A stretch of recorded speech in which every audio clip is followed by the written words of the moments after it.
Bismillahirrahmanirrahim. Assalamualaikum warahmatullahi wabarakatuh.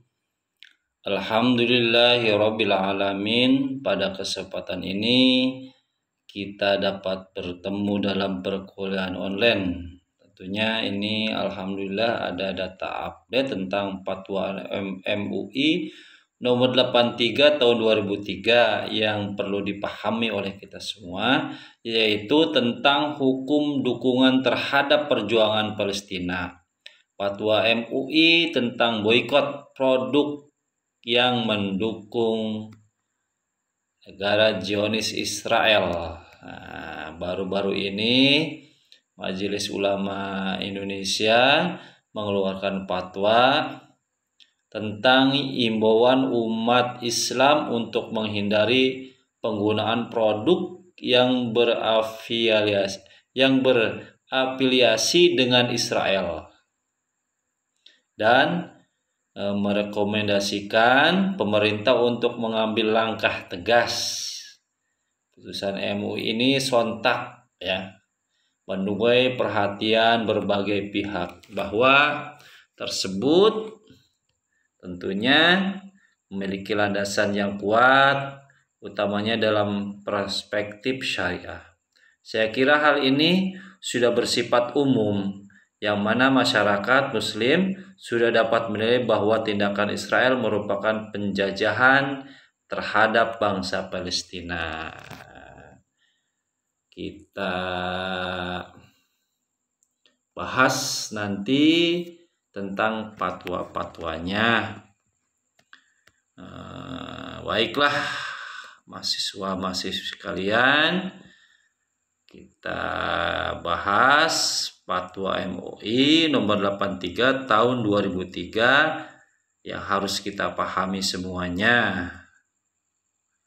Fatwa haram, MUI resmi haramkan produk-produk pro-Israel. Daftarnya nanti silahkan Anda cari sendiri. Haram produk Israel, berikut daftarnya Fatwa MUI. Majelis Ulama Indonesia tentunya. Majelis Ulama Indonesia nomor 83 tahun 2003 tentang hukum dukungan terhadap perjuangan Palestina. Bismillahirrahmanirrahim. Komisi Fatwa Majelis Ulama Indonesia MUI setelah menimbang bahwa agresi dan aneksasi Israel terhadap Palestina telah mengakibatkan korban jiwa berjatuhan, korban luka tidak terhitung, ribuan warga mengungsi, serta hancurnya rumah, gedung, serta fasilitas publik. Data di TV bahwa rumah sakit Indonesia kena serangan bom juga gitu ya. Yang seharusnya rumah sakit itu nggak boleh diapa-apakan, nggak boleh dibom gitu ya. B-nya, bahwa dukungan kepada Palestina telah dilakukan oleh banyak pihak. Ada yang mengirimkan bantuan tenaga, senjata, ada yang menggalang finansial. Untuk perjuangan warga Palestina, ada yang mendukung secara moral dengan doa-doa yang dipanjatkan sebagai bentuk solidaritas, kemanusiaan, dan perwujudan ukhuwah Islamiyah dan ukhuwah insaniyah. Ya, di Indonesia banyak demo, di Jakarta, di daerah-daerah sudah banyak pendukung untuk perjuangan Palestina. Selanjutnya, bahwa terhadap tindakan agresi Israel atas Palestina tersebut ada juga pihak yang mendukung baik secara langsung maupun tidak langsung, seperti bantuan persenjataan dan ponsel kepada Israel, personel kepada Israel, bantuan finansial perusahaan yang berafiliasi pada Israel dan Zionisme, pembangunan opini publik yang mendukung Zionisme, hingga membeli produk yang secara nyata mendukung agresi Israel dan Zionisme. Selanjutnya, bahwa terhadap fenomena di atas muncul pertanyaan tentang hukum dukungan terhadap perjuangan Palestina. Bahwa untuk itu Komisi Fatwa Majelis Ulama Indonesia memandang perlu menetapkan bahwa fatwa tentang hukum dukungan terhadap perjuangan Palestina untuk dijadikan pedoman. Mengingat dalil ini, ayat-ayat Al-Quran, ayat-ayat tentang larangan berbuat kerusakan meskipun dalam keadaan perang, antara lain artinya surat Al-Baqarah ayat 11, dan bila dikatakan kepada mereka, janganlah kamu membuat kerusakan di muka bumi ini, mereka menjawab, sesungguhnya kami orang-orang yang mengadakan perbaikan.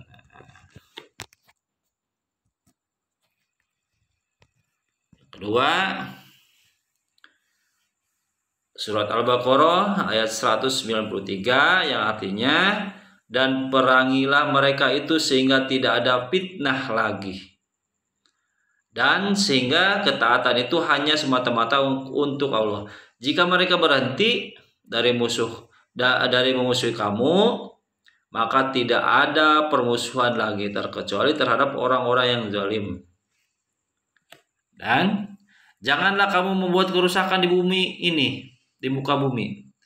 Sudah Allah memperbaikinya, dan berdoalah kepadanya dengan rasa takut tidak akan diterima dan harapan akan dikabulkan. Sesungguhnya rahmat Allah amat dekat kepada orang-orang yang berbuat baik. Surat Al-A'raf ayat 56. Yang kedua, ayat-ayat Al-Quran tentang larangan membunuh sesama manusia. Di antaranya surat Al-Isra ayat 33 yang artinya, janganlah kamu membunuh orang yang diharamkan Allah, tentunya membunuhnya, kecuali dengan sesuatu alasan yang benar. Dan dalam surat An-Nisa yang artinya, siapa yang membunuh seorang mukmin dengan sengaja, balasannya adalah neraka jahanam. Dia kekal di dalamnya. Allah murka kepadanya, melaknatnya, dan menyediakan baginya azab yang sangat besar.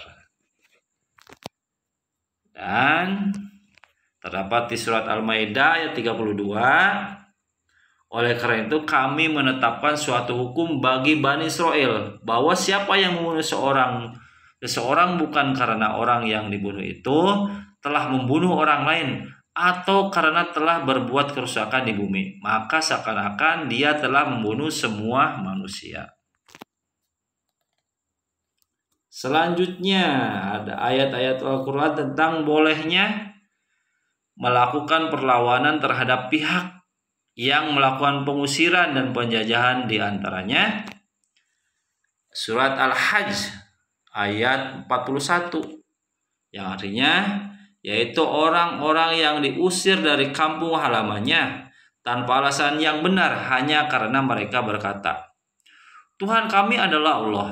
Seandainya Allah tidak menolak keganasan sebagian manusia dengan sebagian yang lain, tentu telah dirobohkan biara-biara, gereja-gereja, sinagog, dan masjid-masjid yang di dalamnya banyak disebut nama Allah. Sungguh Allah pasti menolong orang yang menolong. Maksudnya menolong agamanya. Sesungguhnya Allah benar-benar maha kuat lagi maha perkasa. Surat Al-Hajj ayat 40. Selanjutnya ayat-ayat tentang perintah untuk saling menolong dan solidaritas antara manusia.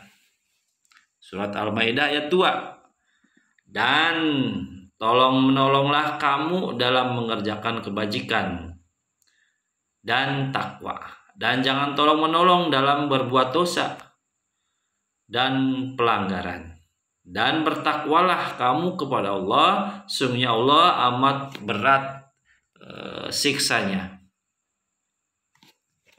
Selanjutnya ada ayat Al-Baqarah ayatnya surat Al-Baqarah ayat 177, bukanlah menghadapkan wajahmu ke arah timur dan barat itu suatu kebajikan, Akan tetapi sungguhnya kebajikan itu ialah beriman kepada Allah, hari kemudian, malaikat-malaikat, kitab-kitab, nabi-nabi, dan memberikan harta yang dicintainya kepada kerabatnya, anak-anak yatim, orang-orang miskin, musafir yang memerlukan pertolongan, dan orang-orang yang meminta-minta, dan memerdekakan hamba sahaya, mendirikan sholat, dan menunaikan zakat, dan orang-orang yang menepati janjinya apabila ia berjanji, dan orang-orang yang sabar dalam kesempitan, penderitaan, dan dalam peperangan. Mereka itulah orang-orang yang benar imannya, dan mereka itulah orang-orang yang bertakwa.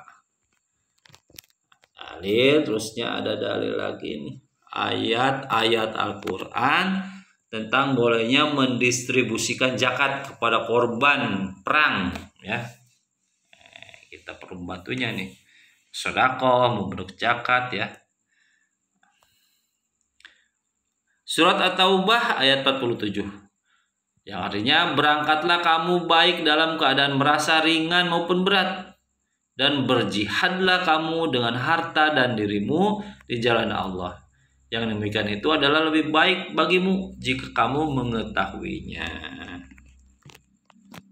Banyak dalil. Sekarang hadis nih, hadis Rasulullah. Hadis Rasulullah SAW yang pertama, hadis tentang larangan untuk berbuat kerusakan. Meskipun dalam berperang harus menjunjung adab dan etika. Jadi adab dan etikanya nih.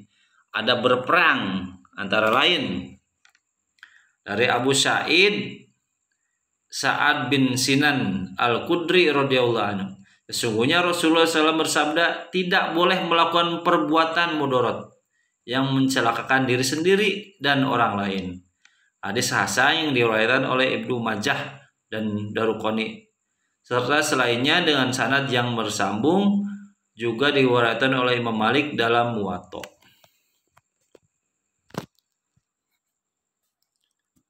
Terus ada lagi dari Khalid bin Al-Fijr, telah menceritakan kepadaku Anas bin Malik bahwa Rasulullah SAW bersabda, pergilah dengan nama Allah di atas agama Rasulullah, dan janganlah membunuh orang tua. Tuh kan, orang tua nggak boleh dibunuh kalau berperang. Anak-anak kecil, Masya Allah, anak-anak kecil terlantar, lihat di TV itu, anak baru lahir, listrik mati, terusnya obat-obatan habis, terusnya perlu minuman susu. Ini anak kecil dan wanita, banyak anak kecil di TV itu terbunuh di bom. Dan janganlah berkhianat dalam pembagian ghanimah, dan kumpulkanlah rampasan perang kalian, ciptakan perdamaian, dan berbuatlah kebaikan, sesungguhnya Allah mencintai orang-orang yang berbuat kebaikan. Hadis riwayat Abu Daud. Di sini bangsa Israel sudah banyak membunuh anak-anak kecil, ya, orang tua dan wanita, apa saja berantas. Ini tentunya sudah bertentangan, ya, dengan kaidah-kaidah Islam. Selanjutnya dari Ibnu Abbas, ia berkata, dahulu Rasulullah apabila mengirim pasukannya, beliau bersabda, keluarkanlah kalian dengan nama Allah. Kalian berperang di jalan Allah melawan siapa saja yang berlaku kafir terhadap Allah. Maka janganlah kalian berkhianat. Jangan pula mencuri harta rampasan. Jangan pula melakukan mutilasi. Janganlah kalian membunuh anak-anak, dan jangan pula membunuh orang-orang yang berada di gereja atau di tempat-tempat ibadah. Nggak boleh bunuh anak-anak, melakukan mutilasi orang yang sedang beribadah di gereja, di masjid, di sinagog, itu nggak boleh kita serang. Tapi bangsa Zionis sudah melakukan itu semua.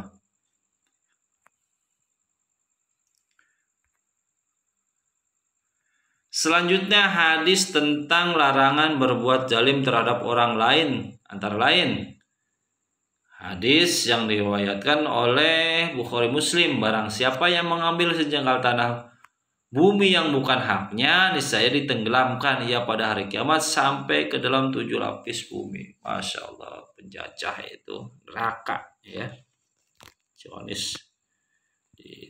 Nanti pada hari kiamat bangsa Zionis ditenggelamkan sampai ke dalam 7 lapis bumi. Oh, astagfirullahaladzim. Ada lagi hadis riwayat Muslim, hindarilah kezaliman karena kezaliman itu adalah mendatangkan kegelapan pada hari kiamat kelak. Ada lagi hadis tentang bolehnya melakukan perlawanan terhadap pihak yang melakukan pengusiran dan penjajahan, antara lain hadis riwayat Bukhari yang artinya dari Ali bin Abi Thalib radhiyallahu an, sesungguhnya berkata, aku akan menjadi orang pertama yang bersujud di hadapan yang maha pemurah untuk berdebat di hari kebangkitan. Qais Ubaid berkata, ayat inilah dua golongan mukmin yang kafir yang bertengkar, mereka bertengkar mengenai Tuhan mereka. Quran surat Al-Hajj ayat 39 sampai 40 diturunkan untuk mereka. Ia berkata, orang-orang mukmin yang berhadapan secara langsung telah dengan musuh pada perang Badar adalah Hamzah, Ali Ubaidillah atau Abu Ubaidah bin Haris, Saibah bin Robi'ah, Utsbah bin Robi'ah, dan Al-Walid bin Utsbah. Hadis riwayat Al-Bukhari. Yang D-nya nih, hadis tentang perintah untuk saling tolong menolong dan solidaritas antara lain dari Abdullah bin Umar radhiyallahu an berkata, Rasulullah SAW bersabda, seorang muslim saudara terhadap sesama muslim, tidak menganiayanya dan tidak akan dibiarkan dianiaya orang lain. Dan siapa yang menyampaikan hajat saudaranya, maka Allah akan menyampaikan hajatnya. Dan siapa yang melapangkan kesusahan seorang muslim, maka Allah akan melapangkan kesukarannya di hari kiamat. Dan siapa yang menutupi aurat seorang muslim, maka Allah akan menutupinya di hari kiamat. Hadis riwayat Bukhari dan Muslim. Sekarang kaidah fikihnya nih. Kaidah fikih yang pertama, yang artinya kemudaratan itu harus dihilangkan. Yang kedua, jika ada beberapa kemaslahatan bertabrakan, maka maslahat yang lebih besar atau lebih tinggi harus didahulukan. Dan jika ada beberapa mafsadah atau bahaya atau kerusakan yang bertabrakan, maka yang dipilih adalah mafsadah yang paling ringan. Dan yang kedua, tindakan pemimpin pemegang otoritas terhadap rakyat harus mengikuti kemaslahatan. Memperhatikan satu, pendapat ulama terkait kebolehan mendistribusikan zakat kepada mustahik yang berada di tempat jauh, antara lain pendapat Sayyid Al-Bakri dalam kitab I'anatul Thalibin halaman 187, yang artinya pengarang buku memilih pendapat yang membolehkan pemindahan zakat dari negara asalnya.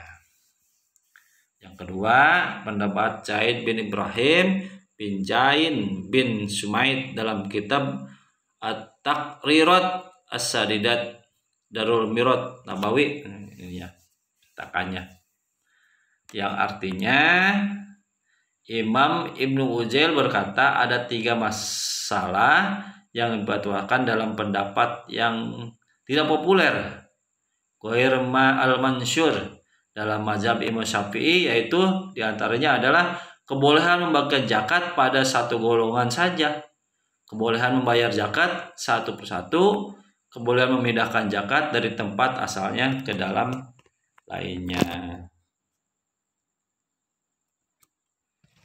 Yang kedua, pendapat ulama tentang haramnya bermuamalah dengan pihak yang memerangi umat Islam.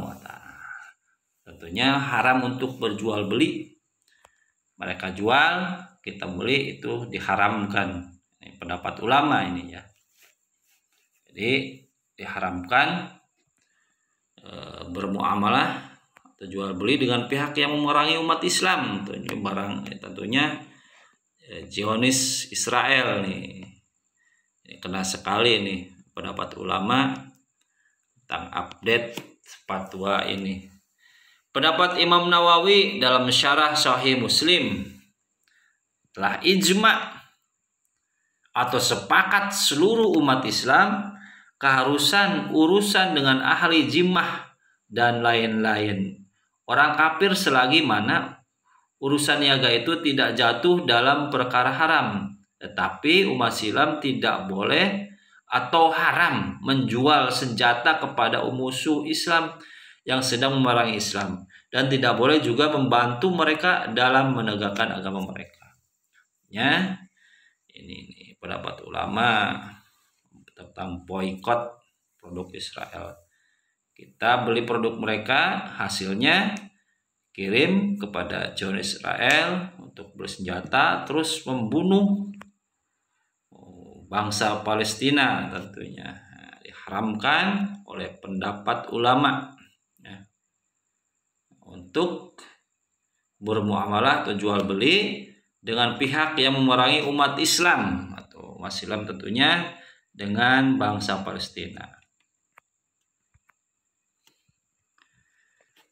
Pendapat Sayyid Abdurrahman bin Muhammad bin Husain bin Umar Ba'alawi Al-Khadrami dalam kitab Bughyatul Mustarsyidin, yang artinya jika dia berpikir bahwa dia menggunakannya untuk keharaman seperti sutra untuk orang dewasa, anggur untuk mabuk, budak untuk amoralitas, senjata untuk membegal atau merampok, dan kezaliman, opium, ganja, dan pala untuk dijadikan narkotika, maka semuanya itu diharamkan. Ya. Terus pendapat Said Ramadan Al-Buti dalam fatwa-fatwanya, yang artinya wajib ain untuk memboikot makanan dan produk dagang Amerika dan Israel. Nah, ini pendapat Said Ramadan Al-Buti. Jadi wajib memboikot makanan dan produk dagang Amerika dan Israel. Karena ini termasuk jihad yang mudah dilakukan bagi setiap orang Islam untuk menghadapi agresi dari Israel. Ini mengena sekali. Jadi diharamkan untuk membeli produk makanan, produk dagang Amerika dan Israel tentunya. Karena keuntungannya nanti akan dikirim ke bangsa Zionis Israel, bangsa Yahudi, untuk keperluan mereka tentunya, untuk membunuh rakyat Muslim Palestina. Selanjutnya pendapat Ibnu Al-Hajj Al-Fasi Al-Maliki dalam kitab Al-Madhal, tidak masalah bagi kalangan Yahudi dan Nasrani mendirikan ekonomi untuk kalangan sendiri dan yang seagama dengannya sebagai bentuk pembunuhan secara terpisah, dan tidak masalah melarang mereka untuk menjual pada kaum muslimin dan melarang kaum muslimun membeli produk mereka. Dan yang ketiga, pendapat saran dan masukan yang berkembang dalam rapat pleno Komisi Fatwa pada tanggal 24 Rabiul Awal 1445 Hijriah bertepatan dengan tanggal 8 November 2023 Masehi kemarin, memutuskan menetapkan fatwa tentang hukum dukungan terhadap perjuangan Palestina. Yang pertama, Ketentuan hukum. 1. Mendukung perjuangan kemerdekaan Palestina atas agresi Israel. Hukumnya wajib. Yang kedua, dukungan sebagaimana disebutkan pada poin 1 di atas, termasuk dengan mendistribusikan zakat, infak, dan sedekah untuk kepentingan perjuangan rakyat Palestina.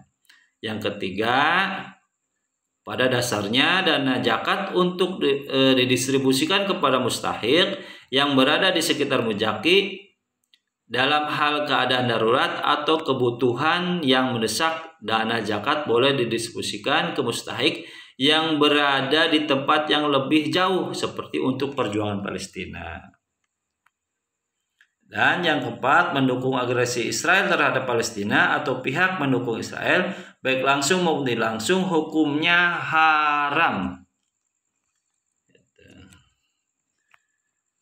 Selanjutnya yang kedua, rekomendasi umat Islam diimbau untuk mendukung perjuangan Palestina, seperti gerakan menggalang dana kemanusiaan dan perjuangan, mendoakan untuk kemenangan, dan melakukan salat gaib untuk para syuhada Palestina. Yang kedua, pemerintah diimbau untuk mengambil langkah-langkah tegas membantu perjuangan Palestina, seperti melakukan jalur diplomasi di PBB untuk menghentikan perang dan sanksi pada Israel, pengiriman bantuan kemanusiaan, dan konsolidasi negara-negara oki untuk menekan Israel menghentikan agresi. Tentunya Bapak Jokowi sudah mundar-mandir diplomasi di PBB untuk perjuangan bangsa Palestina. Luar biasa Pak Jokowi kemarin langkahnya. Dan yang ketiga, umat Islam diimbau untuk memaksimalkan mungkin menghindari transaksi dan penggunaan produk-produk yang berafiliasi dengan Israel serta yang mendukung penjajahan dan Zionisme. Semaksimal mungkin ya untuk menghindari transaksi jual beli dalam penggunaan produk yang berafiliasi dengan Israel. Dan yang ketiga, ketentuan penutup. Fatwa ini mulai berlaku sejak tanggal ditetapkan dengan ketentuan jika di kemudian hari ternyata terdapat kekeliruan akan diperbaiki dan disempurnakan sebagaimana mestinya. Yang kedua, agar setiap muslim dan pihak-pihak yang memerlukan dapat mengetahuinya. Menghimbau semua pihak untuk menyebarluaskan fatwa ini. Ditetapkan di Jakarta pada tanggal 24 Rabiul Awal 1445 Hijriah atau bertepatan dengan 8 November 2023 Masehi. Majelis Ulama Indonesia, Ketua Kiai Haji Junaid, Sekretaris Kiai Haji Miftahul Huda LC. Mengetahui Dewan Pimpinan Majelis Ulama Indonesia, ketuanya ditandatangani Profesor Dr. Kiai Haji Muhammad Asrarun Ni'am Soleh MA, dan sekjennya, sekretaris jenderalnya ditandatangani Dr. Amir Syah Tambunan. Thank you, terima kasih atas perhatiannya. Mohon maaf apabila ada kesalahan. Wassalamualaikum warahmatullahi wabarakatuh.